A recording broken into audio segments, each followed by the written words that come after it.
राहुल जी आ रहे हैं। एक तो संसद की सदस्यता बहाल हुई है रफीक जी, और जिस तरह से कि जोश पूरे कांग्रेस की पार्टी के सदस्यों में, क्या कहेंगे आप? देखिए, ऐसा है कि मानगढ़ धाम वो जगह है जहां अंग्रेजों ने जुल्म की पराकाष्ठा की थी।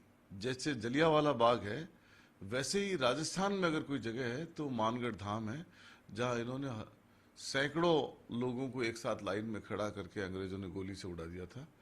और एक बहुत बड़ी शहादत यहाँ से हुई, और उस शहादत के लिए पूरा ट्राइबल बेल्ट जाना जाता है।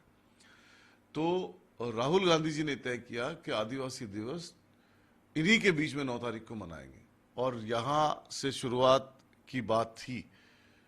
और फिर अचानक फैसला आया कि राहुल गांधी की सदस्यता बहाल हो गई और राहुल गांधी ने पार्लियामेंट ज्वाइन की, और आज वो नो कॉन्फिडेंस मोशन में शामिल होकर के यहाँ मानगढ़ धाम आ रहे हैं। तो एक बहुत बड़ी ऐतिहासिक रैली मीटिंग बहुत बड़ी हो रही थी। मीटिंग ऑलरेडी ऑर्गेनाइज थी। ट्राइबल डे वैसे ही एक बहुत बड़ा दिन है, और आदिवासी दिवस पे ये एक आयोजन किया जा रहा था, लेकिन इस पे सोने पे सुहागा का काम हुआ। और सबसे बड़ी बात ये हुई कि राहुल गांधी जी की मेंबरशिप बहाल हो गई।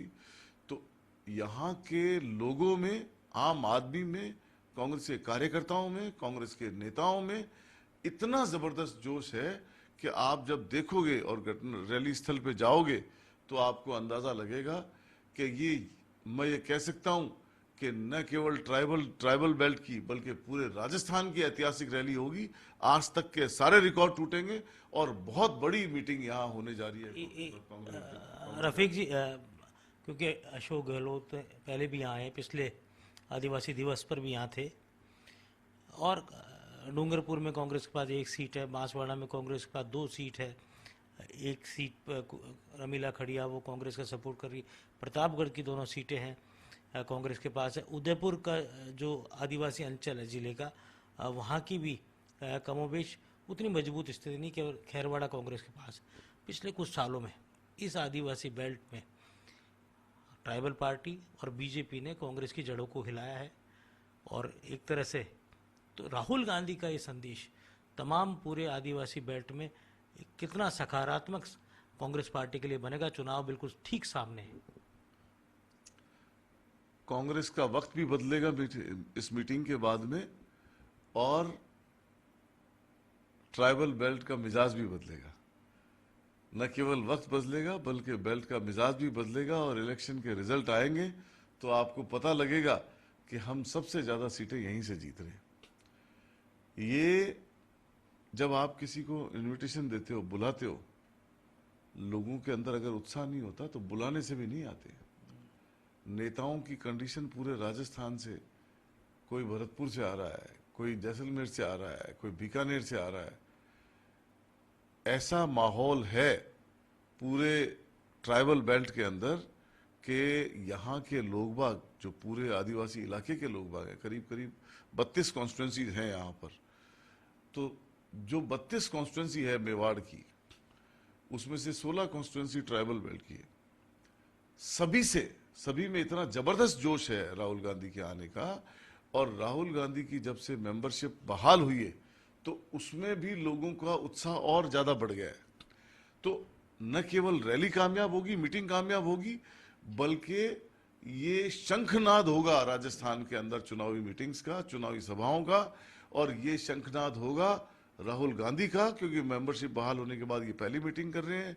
ये शंखनाद होगा कांग्रेस पार्टी का, ये शंखनाद होगा राजस्थान सरकार का, ये शंखनाद होगा पूरे देश में बदलते हुए मिजाज का। गहलोत साहब भी, मुख्यमंत्री जी भी अरसे बाद घर से बाहर आएंगे, जयपुर से बाहर आएंगे, और इस चुनावी सभा या आदिवासियों के बीच में संबोधित करेंगे। तो क्या लगता है जिस तरह की योजना है राजस्थान में अशोक गहलोत ने दी है, उसको लेकर क्या कहेंगे? देखिए, न केवल कांग्रेस के हर नेताओं के पर लगे हुए हैं, उनके रोम रोम खिल रहे हैं, उनके हर एंगल से, हर कोने से ये आवाज आ रही है कि राहुल गांधी आ रहा है तो हमको वहां होना चाहिए। तो अशोक गहलोत जी तो हमारे नेता हैं, वो भी बहुत उत्साहित हैं। चल नहीं सकते हैं, एक अंगूठे में 2 फ्रैक्चर हैं, एक पाँव में 1 फ्रैक्चर है, नाखून बाहर लगा हुआ है, उखड़ा हुआ है। 70 साल की उम्र में नाखून वापस आ जाए बहुत कम चांसेस होते हैं। डॉक्टर्स ये कोशिश कर रहे हैं कि आप रेस्ट करोगे तो ये नाखून रह जाएगा, लेकिन इन सब बातों के बावजूद वो यहाँ आ रहे हैं। इसका मतलब ये है कि कांग्रेस के हर कार्यकर्ता और हर नेता में जोश है, नीचे से लेके ऊपर तक, शीर्ष तक। और रही बात कांग्रेस की स्कीम्स की, जब कांग्रेस की स्कीम के बल पे हम हिमाचल में जाते हैं और हम कहते हैं हम राजस्थान की तर्ज पे ओपीएस लागू करेंगे, हम राजस्थान की तर्ज पे खाद्य सुरक्षा का कानून लागू करेंगे, तो हम हिमाचल में सरकार बना लेते हैं। और जब हम कर्नाटक जाते हैं तो राजस्थान की स्कीमों की संज्ञा दी जाती है, बताया जाता है कि राजस्थान में हेल्थ के बारे में क्या पॉलिसी है, राजस्थान के अंदर खाद्य सुरक्षा की क्या पॉलिसी है, सोशल सिक्योरिटी की क्या पॉलिसी है, राजस्थान के अंदर ओपीएस हमने लागू कर दी। तो जब राजस्थान की बात करके हम हिमाचल और कर्नाटक में सरकार बना सकते हैं, तो राजस्थान तो वो प्रदेश है जहां ये स्कीमें लागू हुई है, धरातल के ऊपर आम आदमी को फायदा पहुंचा है। आज 1 करोड़ के लगभग लोगों को पेंशन मिलती है। आप सोचो, 1 करोड़ पेंशन 7 करोड़ की आबादी में, और यूपी जैसी जगह जहां 25 करोड़ की आबादी और पेंशन मिल रही है 84 लाख को, तो बहुत ज्यादा डिस्क्रिमिनेशन है, बहुत ज्यादा फर्क है। आप जनता को लॉ एंड ऑर्डर के नाम पे, धर्म के नाम पे, जाति के नाम पे लिमिटेड समय तक बहका सकते हो, बाकी तो धरातल पे काम करना पड़ेगा। जब आप बीजेपी से बात करोगे और बीजेपी के नेताओं से बात करोगे, काम की चर्चा नहीं करेंगे। उनके इनर सर्किल में तय हो गया, अरे हेल्थ इश्यूज को हाथ मत लगाना, सोशल सिक्योरिटी को हाथ मत लगाना, खाद्य सुरक्षा को हाथ मत लगाना, एजुकेशन को हाथ मत लगाना, बेरोजगारी को हाथ मत लगाना, ओपीएस को हाथ मत लगाना। कांग्रेस की हर स्कीम के बारे में चर्चा नहीं करनी है। चर्चा सिर्फ इस बात की लेकिन करनी है। रफीक जी, बीजेपी चर्चा लाल डायरी पे कर रही है केवल। लाल डायरी एक छलावा है।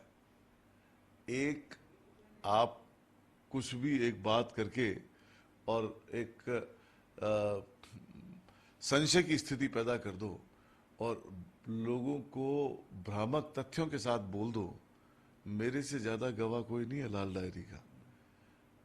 कुछ नहीं है, सब फर्जी बातें हैं, और एक खाली बवंडर बना दिया आपने और उसके नाम पे राजनीति हो रही है। अरे कुछ था तो लाते भाई, अब तक सामने आती चीजें, कोई चीज सामने नहीं है, लेकिन नाम दे दिया। क्यों? इसका कारण है, इसका कारण है कि इनके पास मुद्दे नहीं है, जनता के मुद्दे नहीं है, चर्चा के मुद्दे नहीं है, स्कीम्स के ऊपर डिस्कशन करने का मुद्दा नहीं है। हम 4.5 साल में हमने, मुख्यमंत्री अशोक गहलोत ने, राजस्थान सरकार ने, कांग्रेस की सरकार ने राजस्थान में हर फील्ड में काम किया है। हमने कोई ऐसी जगह नहीं छोड़ी जहां हमने काम नहीं किया हो। अगर आप हिसाब लगाओगे और मैं अगर हिसाब देने लग जाऊं सही मायने में, तो एक परिवार को 5 से 7 हजार रुपए महीने का फायदा है। और कैसे फायदा है वो मैं आपको समझा देता हूं। ग्रामीण परिवेश में रहते हैं ज्यादातर लोग बाग, और खेती मुख्य संसाधन है। 2000 यूनिट बिजली की फ्री कर दी। एक काश्तकार की 2000 यूनिट फ्री करने का मतलब है कि 2,500-3 हजार रुपए का बिल जीरो होना। तो जीरो बिल आ गया, 3,000 रुपए महीने का फायदा है एक काश्तकार को। 2 बुजुर्ग आदमी अगर घर में हैं तो 2 से 3 हजार रुपए पेंशन मिल रही है महीने की, घर में पेंशन आ रही है।